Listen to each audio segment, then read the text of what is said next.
It's new bike day. Here we are at Hamsterley checking out the Scott Patron 920. It's a full fat bike with the 100 Newton meter Gen 5 Bosch motor, an 800 watt hour battery. Let's see how we get on. Now, I've already had a quick 17-mile ride yesterday using 30% of the battery. So what we're going to do is compare the ride with what we did on the voltage a few weeks ago. From that ride I used over 80% of the battery. So here we go. Got it in 12 plus mode. Let's put it into emtb. And we're up here 13 miles an hour. That'll do nicely.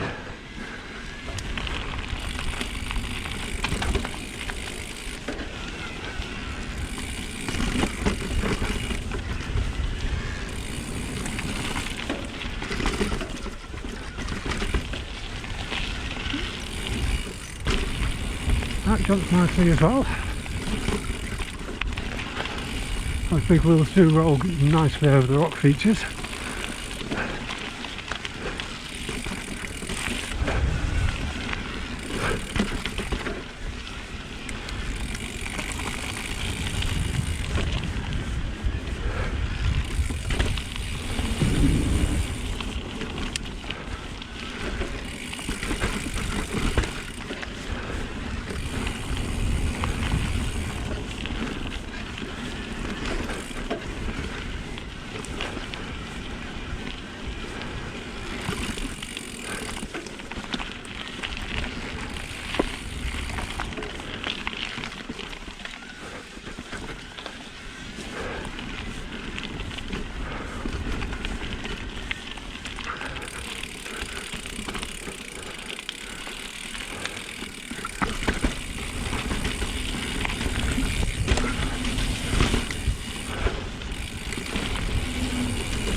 Well, that felt great.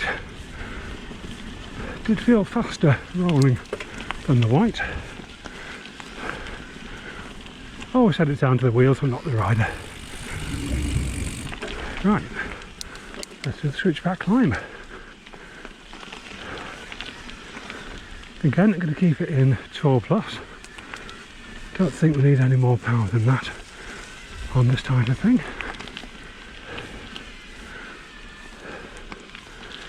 Well, that was easy. Well, the first run down the Skulls Loop was very, very nice. Enjoyed that.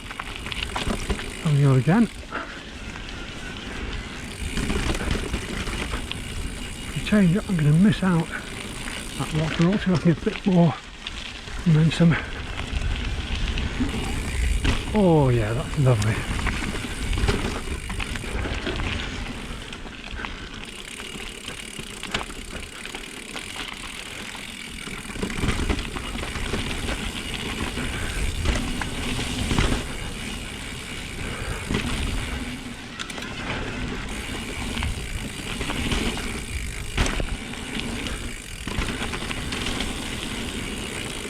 Definitely a bit more air than I usually take over those humps.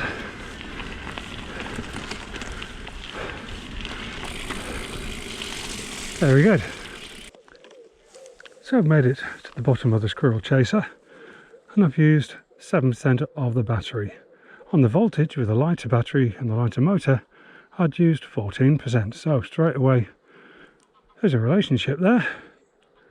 Right, we've done that in Thorpe Plus, the second of the power modes, and now we'll do a bit of downhill.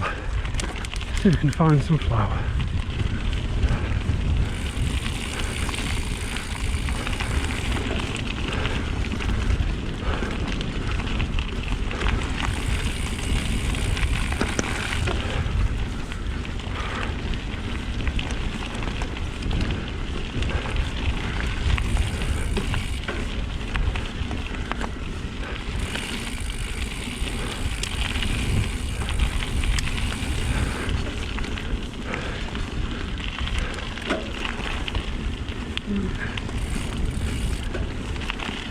Here we go, going to take it nice and easy around collarbone corner.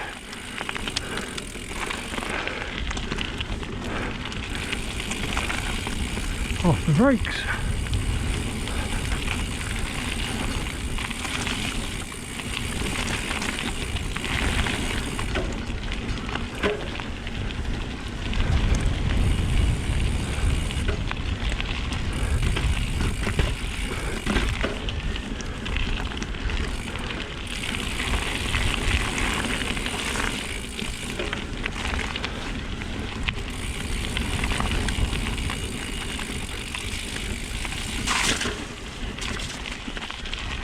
Right, click on the top switchbacks. Oh, I'm going to put into emtb for these.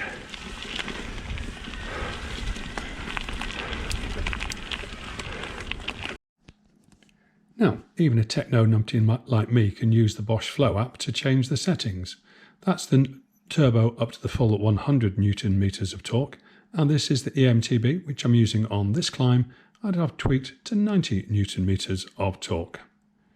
This was the first time up and I didn't particularly do a good job of it. And the second time I was a little bit faster, but unfortunately didn't record.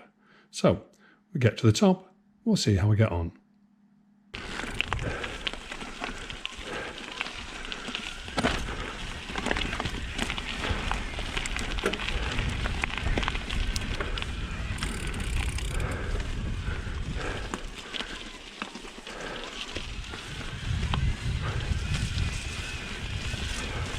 Coming round the last corner, you can see the voltage time on the left, the white time on the right, and even though I come up like a proper bimbler, I've smashed the time. Got the power back down.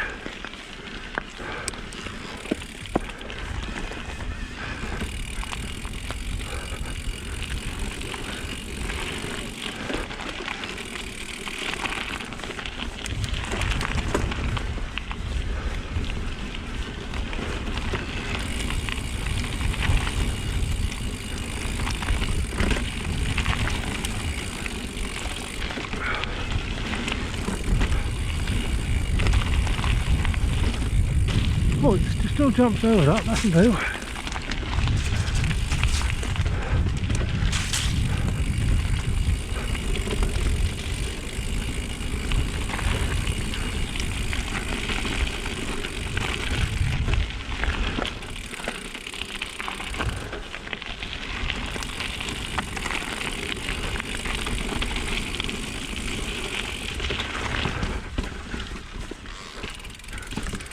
Excellent, excellent.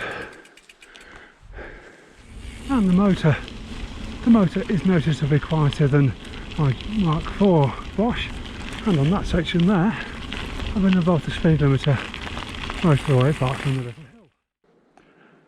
One up and down the squirrel chaser is used 4% of the battery, 89%, and you can use the display on the top tube as well. 4 blue bars. Used a full bar, the white one half full. So if you're using the kiosk for anything else, you can still use your top tube to keep an eye on your battery. Right, let's look at a bit more flow this time. A hesitant first time down. See if I can get a bit more smooth. And according to Strava, I did find a bit more flow. Figures apparently on the Scott voltage of 415 and 418, and then I had a massive personal best on the Whyte of 4 minutes 02. Today, first time down 3:57, second time down 3 minutes 56. That's pretty good. And it's not all about the bike. sometimes you've just got to step back and appreciate the view.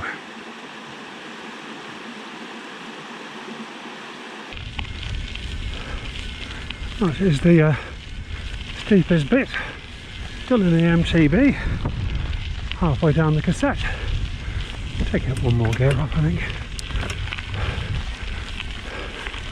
And I did whiz all the way up to the top without having to use turbo. When I got there, I still had a very creditable 73% battery left. Right, you take it fairly steady first time down. Not too steady though.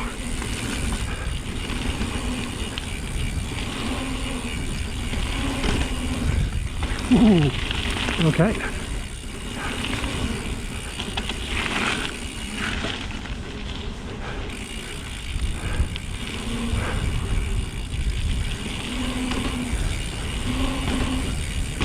That's quite a lot of air.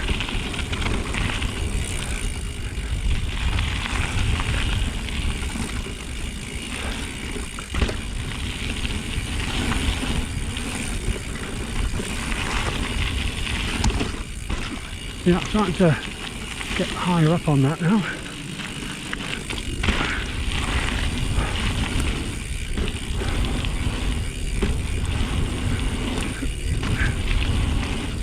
Yeah, that feels like not quite completely clearing them, but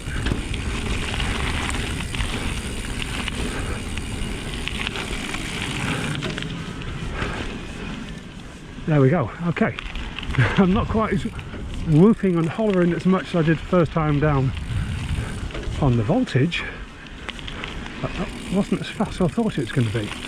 Be interesting to see the statistics when we get home. After the second run down, I decided to bung it into turbo, and I did get a massive personal best on the climb up to transmission. Right. Oh my god.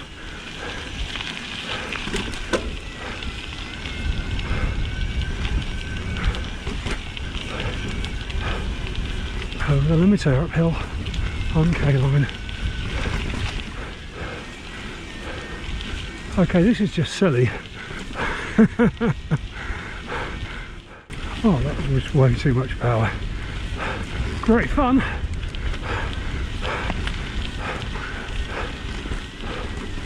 And great, I suppose, if you've only got an hour and you want to make the most of it. Now, I did really enjoy the voltage on the transmission.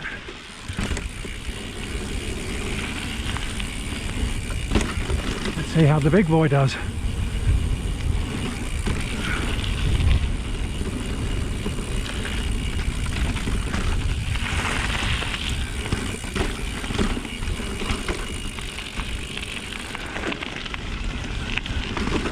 Over the drop this time. Oh, that was a really good jump.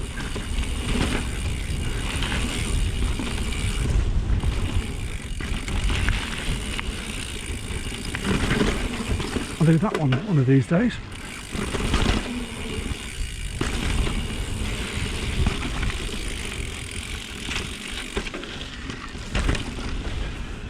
So second run down, I firmed the rear shock up.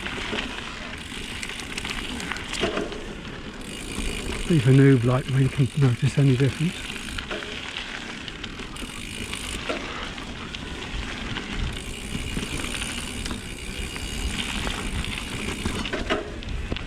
Alright, as we did last time, we're going to go for a speed test.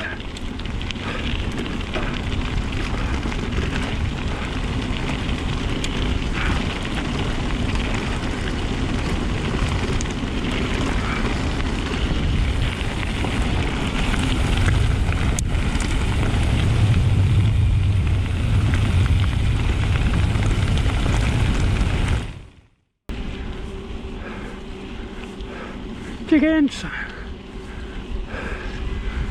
Blasting down the forest drive, I was 12 seconds quicker than my previous best time on the Whyte, and even a little bit faster than on the voltage. Made mincemeat of that. So here's the final numbers. 62% battery left, 38% used on 18.7 miles. This bike's got more energy than I have. Right, here's my first impressions of the Scott Patron 920. After 6.5 years on the Whyte, I was a bit anxious how I would get on with a new bike, but I needn't have worried. It's not the great leap forward from an analogue hardtail, but it was just a little bit better in all departments. Firstly, the motor is great. When I originally got the E150S, the Bosch Gen 4 only had 70 Nm of torque, and that still felt pretty beefy. Eventually, it was tuned to 85, and I've never felt undergunned. I did use the app to tweak the emtb to 90 Nm and the turbo to 100, and only used that for a laugh, and to see just how mad it was. I normally stick in emtb on the Whyte, but today only needed that on the serious climbs, so I should be able to have some epic rides on Tour Plus with that massive 800 Wh battery. The motor itself is quieter and there's no noticeable lag over the limiter. That larger battery does take a bit longer to fill with that 4 A charger, but you cannot change the laws of physics. The RockShox silo fork was fine. Paul at Wet Rock and Ride knows my riding style and got it dialed straight away. I didn't miss not having the twin lock from the voltage on the fork, but it was useful being able to remotely stiffen the shock. I felt very comfortable going over the chattery rocks on transmission, but was so buttery smooth, clearing a few more jumps than usual. The Shimano Dior transmission had smooth and predictable shifting, and I don't think I ever went below 4th gear. The 4-pot brakes were smooth, the huge rotors were confidence-inspiring, and able to stop the bike quickly without ever feeling harsh. The 29-inch wheels were exactly what I wanted. Getting minxed by Mrs. Bimbler and left for dead by Dave was getting just a little bit tiresome. You can really feel the bike picking up speed downhill, and on sections like the return from Squirrel Chaser, I was cruising well over the limiter. I enjoyed having the big display with the kayaks, but we'll see long term how we get on with that. It will require a compromise for mounting the phone for drone or commute use, and is definitely in the way of the Magic Shine headlight. The rear light and mudguard are a point of contention. I certainly didn't pass the soggy bottom test today. I reckon there are probably a lot of better e-bikes out there at the moment, but value for money is a big consideration. And would a carbon frame plus a suspension and wireless shifting really been worth 2 or 3 times the price of the Patron? Definitely not. I'm hoping by the time I'm in the market for my next e-bike, there will have been a revolution in the power to weight department, because I really liked the demo I did on the voltage, but just missed the grunt to smash up those pesky climbs. In the meantime, I'm looking forward to getting to grips with putting a lot of miles in on the Patron. Thanks for watching. Give me a like, comment and subscribe to help keep the channel growing, and don't forget to say hi out on the trails.